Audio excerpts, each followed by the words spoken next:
नमस्कार दोस्तों, स्वागत है मेरे YouTube चैनल एमजीएस 365 में। आज हम बात करने वाले हैं, एक नए टॉपिक के साथ आए हैं। आज हम बात करेंगे एक मौलिक कर्तव्य। सभी लोग जो है मौलिक अधिकारों की तो बात करते हैं, लेकिन मौलिक कर्तव्य के बारे में कोई भी बात नहीं करता। कहीं धरना हो या प्रदर्शन हो या अपने अधिकारों की बात हो तो बस कहेंगे कि भारतीय संविधान में जो है, संविधान ने जो है हमें मौलिक अधिकार दिया है, उसी के अधिकार पर हम लड़ाई अपनी जारी रखेंगे। लेकिन अपने मौलिक कर्तव्य को लोग भूल जाते हैं। अब मौलिक कर्तव्य बहुत से लोगों को नहीं पता होता है कि मौलिक कर्तव्य क्या है। तो इसमें जो है हम आज इसी टॉपिक को लेके आए हैं और मौलिक कर्तव्य जो है, इसमें जो प्रश्न पूछे जाते हैं उसके बारे में हम लोग बात करेंगे कि मौलिक कर्तव्य से क्या क्या प्रश्न पूछे जाते हैं। और बहुत सारे ऐसे प्रश्न हैं जिसको हम बताएंगे कि ये प्रश्न आया है और पूछा जाएगा और पूछा जा सकता है। तो आज हम शुरू करने वाले हैं मौलिक कर्तव्य। तो सर्वप्रथम हम लोग बात करेंगे कि मौलिक कर्तव्य, नागरिकों के मौलिक कर्तव्य। भारतीय संविधान में जो है मौलिक कर्तव्य का कहीं भी जिक्र नहीं था, लेकिन समय बदलता गया, समय के हिसाब से जो है संशोधन होते गए। तो उसी संशोधन में जो है एक स्वर्ण सिंह समिति जो है, मूल संविधान में कोई प्रावधान नहीं था। एक सवाल ये पूछा जाता है कि मौलिक कर्तव्य कहाँ से लिया गया है। तो मौलिक कर्तव्य जो है सोवियत संघ या रूस से कहते हैं, रूस से मौलिक कर्तव्य सोवियत संघ के संविधान से लिया गया है। ये भी प्रश्न पूछा गया है कि मौलिक कर्तव्य कहाँ से लिया गया है, तो सोवियत संघ से या रूस के संविधान से लिया गया है। ये प्रश्न एक हो गया। दूसरा प्रश्न ये पूछा जाता है, क्या मूल संविधान में मौलिक कर्तव्य का उल्लेख था। तो मूल संविधान में मौलिक कर्तव्य का कोई उल्लेख नहीं था। ध्यान देने वाली बात है कि मूल संविधान में मौलिक कर्तव्य का कोई प्रावधान नहीं था। इसे जो है हम लोग स्वर्ण सिंह समिति की अनुशंसा पर जो है, स्वर्ण सिंह समिति के अनुशंसा पर पूछा जाता है कि किस समिति के अनुशंसा पर जो है मौलिक कर्तव्यों का प्रावधान लागू किया गया संविधान में। तो वो कौन थे, स्वर्ण सिंह समिति। ये प्रश्न बहुत बार पूछा गया है। स्टेट पीसीएस हो, बिहार पीसीएस हो या फिर उत्तर प्रदेश SSSC हो, तो बहुत बार प्रश्न पूछे गए हैं। तो आप लोगों को ध्यान देना है कि वो कौन सा है, स्वर्ण सिंह समिति। तो बात करेंगे स्वर्ण सिंह समिति की अनुशंसा पर जो है 42वें संविधान संशोधन, ध्यान रखना है 42वें संविधान संशोधन अधिनियम 1976 1976, 42वें संविधान संशोधन अधिनियम 1976 के द्वारा संविधान में भाग 4 क जोड़ा गया। कौन सा भाग जोड़ा गया, 4 क। इसको याद रखना है कि भाग 4 क जोड़ा जाता है। इसी के तहत तो है अनुच्छेद 51 क भी जोड़ा जाता है। भाग 4 क जोड़ा गया, साथ में उसमें अनुच्छेद 51 क जोड़ा गया। ऐसी अनुच्छेद के तहत जो है कुल 10 मौलिक कर्तव्यों का उल्लेख किया गया। अब देखिए यहाँ ध्यान देने वाली बात यह है कि जब स्वर्ण सिंह समिति ने अनुशंसा किया तो 42वें संविधान संशोधन के अधिनियम के तहत 1976 के द्वारा संविधान में भाग नहीं था, तो एक अलग से भाग जोड़ा गया। कौन सा भाग, तो 4 क। ये पूछा गया प्रश्न है कि कौन सा भाग जोड़ा गया था, तो भाग 4 क। अब पूछता है कि कौन से अनुच्छेद में मौलिक कर्तव्यों का उल्लेख है, तो अनुच्छेद 51 क में उल्लेख है।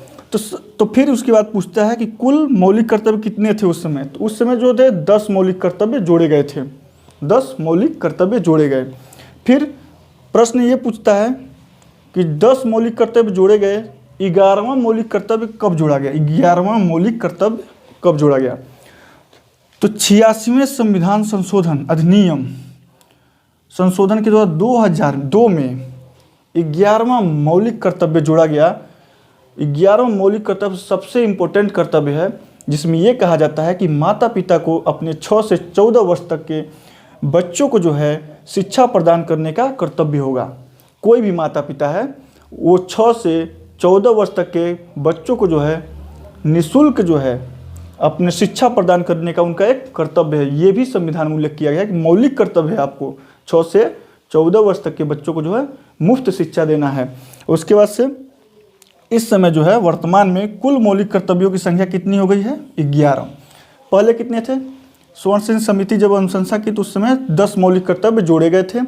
फिर 46वें संविधान संशोधन के द्वारा जो है मौलिक कर्तव्य 2002 में एक जोड़ा गया, 11वां, जो किससे संबंधित है, शिक्षा से संबंधित है। ये भी पूछा जाता है कि 11वां मौलिक कर्तव्य किससे संबंधित है, तो वो शिक्षा से। पूछा जाता है कि 11वां मौलिक कर्तव्य 2002 में जो जोड़ा गया वो किससे संबंधित है, शिक्षा से संबंधित है। और ये भी पूछा जाता है कि शिक्षा से संबंधित मौलिक कर्तव्य किस संविधान संशोधन के द्वारा जोड़ा गया था, तो 86वें संविधान संशोधन के द्वारा। तो ये प्रश्न पूछा जाता है। तो अब हम लोग जो है बारी बारी से मौलिक कर्तव्यों का जिक्र करेंगे। 11 मौलिक कर्तव्य हैं, तो उनका जो है थोड़ा सा मोटे मोटे देख लेंगे कि कौन कौन से मौलिक कर्तव्य हैं, इसके बारे में हम लोग बात करेंगे। और मौलिक कर्तव्य कहाँ से लिया गया था? सोवियत संघ से लिया गया था। स्वर्ण सिंह समिति की अनुशंसा पर इसको जो है लागू किया गया था। अब कब आया था? तो 42वें संविधान संशोधन अधिनियम के द्वारा 1976 में। ये भी पूछा जाता है कि स्वर्ण सिंह समिति के कौन से संशोधन के तहत किस सन में जो है लागू किया गया था? तो 1976 में। भाग पूछेगा तो 4 क में बताना है, अनुच्छेद पूछेगा तो 51 क में। तो भारतीय संविधान में कहीं भी मौलिक कर्तव्य का उल्लेख नहीं था। 1976 से जो है जब 42वें संविधान संशोधन के द्वारा जो है 10 मौलिक कर्तव्य जोड़े गए, फिर बाद में 2002 में एक मौलिक कर्तव्य जोड़ा जाता है। उसके बाद से कुल मौलिक कर्तव्य जो है मौलिक कर्तव्यों की संख्या 11 हो जाती है।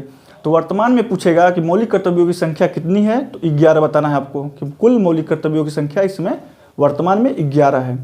तो ये था एक छोटा सा टॉपिक। अभी हम इस पर जो है मौलिक कर्तव्यों को देख लेंगे मोटे मोटे सरसरी निगाह से कि 11 मौलिक कर्तव्य क्या क्या हैं, उसके बारे में हम लोग चर्चा करेंगे। अभी तक हम लोगों ने जो है अभी बात किया कि भाग 4 क में आर्टिकल 51 क में मौलिक कर्तव्यों का उल्लेख किया गया है। अब हम लोग जो है बारी बारी से 11 मौलिक कर्तव्यों की बात करेंगे, उसको एक सरसरी निगाह से बस देख लेंगे। याद कर लीजिएगा, याद हो जाए तो हो जाए, नहीं तो फिर एक मोटे मोटे तौर पे याद रखना चाहिए कि क्या क्या चीज़ें मौलिक कर्तव्य हैं हमारे। मौलिक कर्तव्य का मतलब ये होता है कि आपके संवैधानिक कुछ कर्तव्य भी हैं जो समाज के प्रति, देश के प्रति, पर्यावरण के प्रति ये जो है आपको करना होता है। ये नहीं है कि बस आपका मौलिक अधिकार है कि आप किसी को मारिए काटिए, ये सब नहीं। आपका मौलिक कर्तव्य भी कुछ है कि आपको जो है देश के प्रति कुछ करना है, उनके आदर्शों को, उनके राष्ट्रीय ध्वज का सम्मान करना है, देश का सम्मान करना है, देश को गौरवान्वित करना है। ऐसा कुछ कर्तव्य करिए कि जिसको देश जो है गौरवान्वित आप महसूस करे। तो आइए हम लोग बात करते हैं 11 मौलिक कर्तव्यों को। भाग 4 क में आर्टिकल 51 में उल्लेख किया गया है।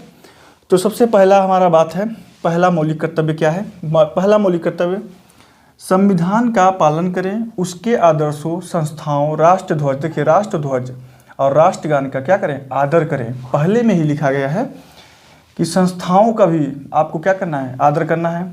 राष्ट्र ध्वज का और राष्ट्रगान का भी क्या करना है? आपको आदर करना है। बात करें दूसरे मौलिक कर्तव्य की, राष्ट्रीय आंदोलन को प्रेरित करने वाले, राष्ट्रीय आंदोलन को जो है प्रेरित करने वाले उच्च आदर्शों को हृदय में संजोए रखें।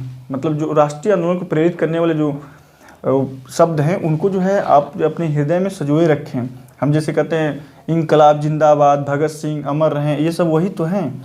अब बात करते हैं तीसरे मौलिक कर्तव्य की, भारत की प्रभुता, एकता, अखंडता की रक्षा करें और उसको अछूट रखें। तो भारत की प्रभुता और एकता, अखंडता को क्या करना है? रक्षा करना है आपका। ये भी एक मौलिक कर्तव्य है आपका। अब हम बात करेंगे चौथा, देश की रक्षा करें। देखिए चौथे मौलिक कर्तव्य में कहा जा रहा है कि देश की रक्षा करें। जब जरूरत पड़े तो आपको बिना झिझक के जो है देश की रक्षा में कूद पड़ना है और ज़रूरत पड़ने पर राष्ट्र की सेवा करें, और ज़रूरत पड़े तो राष्ट्र की सेवा भी करें। ये भी मौलिक कर्तव्य है हमारा। पांचवा मौलिक कर्तव्य की बात करें तो भारत के सभी लोगों में जो है समरसता और समान भाईचारा का निर्माण करें। सभी लोगों में जो है भाईचारे के साथ मिल के रहें, ये भी एक मौलिक कर्तव्य है। अब हम लोग बात करेंगे छठवें मौलिक कर्तव्य के बारे में। हमारी सांस्कृतिक, सामाजिक, सांस्कृतिक और गौरवशाली परंपरा का क्या कहते हैं? महत्व को समझें और उसे परीक्षण करें, उसे रख रखाव करें। सांस्कृतिक गौरवशाली परंपरा का जो है समझें और उसे परीक्षण करें। अब हमारे बात है मौलिक कर्तव्य सातवां, पर्यावरण की रक्षा करें। सातवां मौलिक कर्तव्य क्या है? पर्यावरण की रक्षा करें और उसको जो है उसका विकास करें, और उसका क्या करें? विकास करें। ये हमारा सातवां। अब हम बात करेंगे आठवें मौलिक कर्तव्य के बारे में। तो वैज्ञानिक दृष्टिकोण का विकास करें। आठवां मौलिक कर्तव्य कहता है कि आप जो है वैज्ञानिक दृष्टिकोण का विकास करें। देश के विकास में जो भी हो सकता है उस भागीदारी को जो है निभाइए, आगे बढ़िए।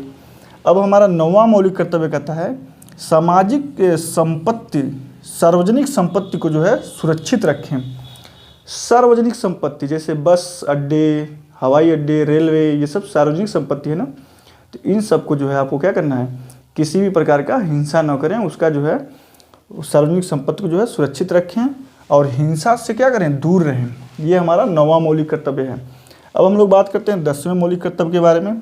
व्यक्तिगत और सामूहिक रूप से आगे बढ़ने का प्रयास करें। व्यक्तिगत रूप से या सामूहिक रूप से जो है भारत में जो है आप योगदान दीजिए, कुछ आगे बढ़ने का कोशिश करते रहिए। सामूहिक प्रयास हो या व्यक्तिगत प्रयास हो, देश को आगे बढ़ाने में होना चाहिए।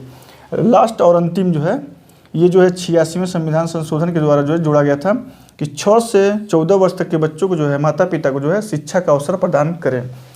तो 11वां मौलिक कर्तव्य सबसे इम्पोर्टेंट है कि 6 से 14 वर्ष तक के बच्चों को जो है माता पिता, उनका मौलिक कर्तव्य है कि अपने बच्चों को जो है शिक्षा का अवसर प्रदान करें। तो ये था हमारे 11 मौलिक कर्तव्य। आप लोग देखते रहिए, मेरे यूट्यूब चैनल को शेयर करिएगा, सब्सक्राइब करिएगा, लाइक करिएगा। बहुत बहुत धन्यवाद।